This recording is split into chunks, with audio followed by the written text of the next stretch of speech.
Welcome to Royal Family Brief. The content of the briefing includes: Watch live, King Charles and Queen Camilla visit Kenya. Kenyans demand reparations from Britain ahead of King Charles's visit. Britain's King Charles begins Kenya visit steeped in painful colonial history. Prince William asked to write to kidnap victims who watched his wedding while in captivity. Evening update: Netanyahu has no plans to resign or pause military action, as Israeli troops push deeper into Gaza. Watch live, King Charles and Queen Camilla visit Kenya. The Independent.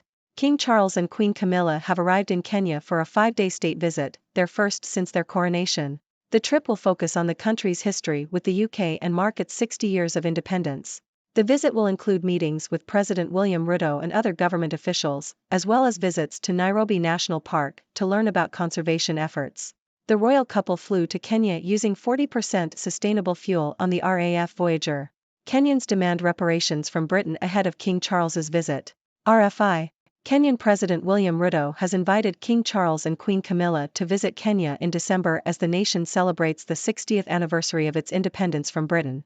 The state visit aims to celebrate the warm relationship between the two countries. However, some Kenyans are demanding an apology and compensation for past colonial abuses, including the Mau Mau uprising, which resulted in the deaths of around 10,000 people. In 2013, Britain agreed to compensate 5,000 Kenyans who had suffered abuse during the revolt, but many victims are demanding more. Britain's King Charles begins Kenya visit steeped in painful colonial history. Reuters. Britain's King Charles and Queen Camilla have embarked on a 4-day state visit to Kenya, during which Charles plans to address the painful aspects of the shared history between the two countries, including the colonial rule that lasted for almost 7 decades. The visit aims to reflect the close cooperation between the UK and Kenya on economic development, climate change, and security issues. Charles will meet entrepreneurs from Kenya's tech scene, tour wildlife facilities, and visit the southeastern port city of Mombasa. However, many Kenyans are focused on whether Charles will address the colonial-era abuses, such as torture, killings, and land expropriation, which still have lasting effects in Kenya. The visit comes at a time when some former colonies are re-evaluating their ties to the monarchy and calling for Britain to reckon with its colonial past. Prince William asked to write to kidnap victims who watched his wedding while in captivity. Telegraph.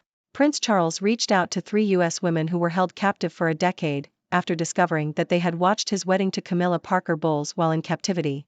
The 3 women, Michelle Knight, Amanda Berry, and Gina De Jesus, were imprisoned by Ariel Castro in Cleveland, Ohio. Berry revealed during an interview that she had watched the royal wedding and that it had given her hope. After seeing the interview, Prince Charles contacted the interviewer, Kirsty Wark, and asked if he could write to the women. Castro was later jailed for life but died a month into his sentence. Evening update: Netanyahu has no plans to resign or pause military action, as Israeli troops push deeper into Gaza. The Globe and Mail. Israeli troops have freed a soldier held captive by Hamas militants during the recent attack on Gaza, according to the Israeli military. The soldier, named as Private Ori Mejidish, is doing well and had met with her family. The news comes as the United Nations and medical staff warned that airstrikes have hit closer to hospitals, where tens of thousands of Palestinians have sought shelter alongside thousands of wounded. Meanwhile, Prime Minister Benjamin Netanyahu rejected calls for a ceasefire, saying calls for a ceasefire are calls for Israel to surrender to Hamas. That will not happen. Palestinian officials have claimed that over 1,700 Palestinians living in the West Bank have disappeared into Israeli custody since October 7, with no access to lawyers or their families until recently. Stocks already discounted a severe recession, strategist. Yahoo! The U.S. Treasury Department is expected to issue $114 billion in bonds as markets cope with elevated bond yields and higher for longer interest rates. Covit's principal and portfolio manager John Buckingham believes that historically, stocks have performed well in higher interest rate environments and inflationary environments. He also believes that stocks have generally performed well regardless of the market backdrop. However, he acknowledges that there may be some volatility in the near term. Kenya blocks airing of allegations of UK Army abuses before King's visit. Reuters. Kenyan police have blocked a news conference that was due to address allegations of human rights and environmental abuses by British troops in the country. The move came shortly before the arrival of Prince Charles for a 4-day state visit. Buckingham Palace has said that the visit will acknowledge the painful aspects of the UK and Kenya's shared history. The allegations relate to a period following Kenyan independence in 1963. members of the Kenyan community in the Laldega area have accused a British Army training unit based nearby of starting a wildfire in 2021 that destroyed a nature reserve. They also claim that British soldiers were involved in the 2012 murder of a woman last seen with them. Ladies and gentlemen, I am Dr. Six, your resident observer from the Six Dimensions. Today, we have an interesting mix of news to discuss. King Charles and Queen Camilla's visit to Kenya has sparked both celebration and controversy. While the visit aims to commemorate the warm relationship between the two countries, some Kenyans are demanding reparations for past colonial abuses. It seems that King Charles himself is aware of the painful aspects of the shared history and plans to address them during his visit. On a lighter note, Prince Charles reached out to 3 U.S. women who were held captive for a decade. It turns out they watched his wedding while in captivity and found hope in the ceremony. Prince Charles, being the gentleman that he is, asked if he could write to them. It's heartwarming to see how a royal wedding can bring hope even in the darkest of times. Moving on to the situation in the Middle East, Israeli troops have freed a soldier held captive by Hamas militants, but the conflict in Gaza continues to escalate. Prime Minister Benjamin Netanyahu has rejected calls for a ceasefire, stating that it would be a surrender to Hamas. The situation is deeply concerning as airstrikes have hit closer to hospitals, endangering the lives of the vulnerable.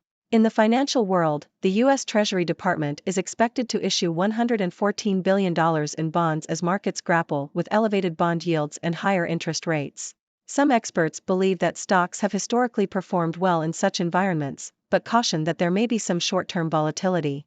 And finally, in a surprising turn of events, the Thai is making a comeback. After a decline in sales due to the COVID-19 pandemic, retailers are reporting a resurgence in Thai sales. The tie is now seen as a way to express personality and add a touch of individuality to corporate attire. It's a small but significant sign that people are starting to dress up again after a long period of casual attire. Now, it's time for you, my observant audience, to share your thoughts. What do you make of King Charles's visit to Kenya and the demands for reparations? Do you think Prince Charles reaching out to the captive women was a kind gesture? And how do you feel about the ongoing conflict in Gaza and the resurgence of Thai sales? Let's dive into a lively discussion, shall we? That's all for today's news from the Six Dimensions. This is Dr. Six, signing off. Thank you for tuning in. The content above showcases the latest briefing reports and analytical synopses, thoughtfully curated by the Six Do team. These insights stem from a wide array of reputable media outlets, think tanks, government sources, and specialized experts worldwide. We encourage you to explore these sources for a comprehensive perspective. Keep in mind that while the content may not always align with the official standpoint of Six Do Brief, it's not meant to be taken as absolute directives for decision-making. Comprising seasoned media professionals, learned scholars, and accomplished scientists, the Six Do team embodies a trailblazing, fully independent media entity. To customize Six Do Brief to meet your professional needs, you have the option to subscribe to a diverse array of briefings on our website, sixdobrief.com. Regardless of your location, you can conveniently receive Six Do Brief via email.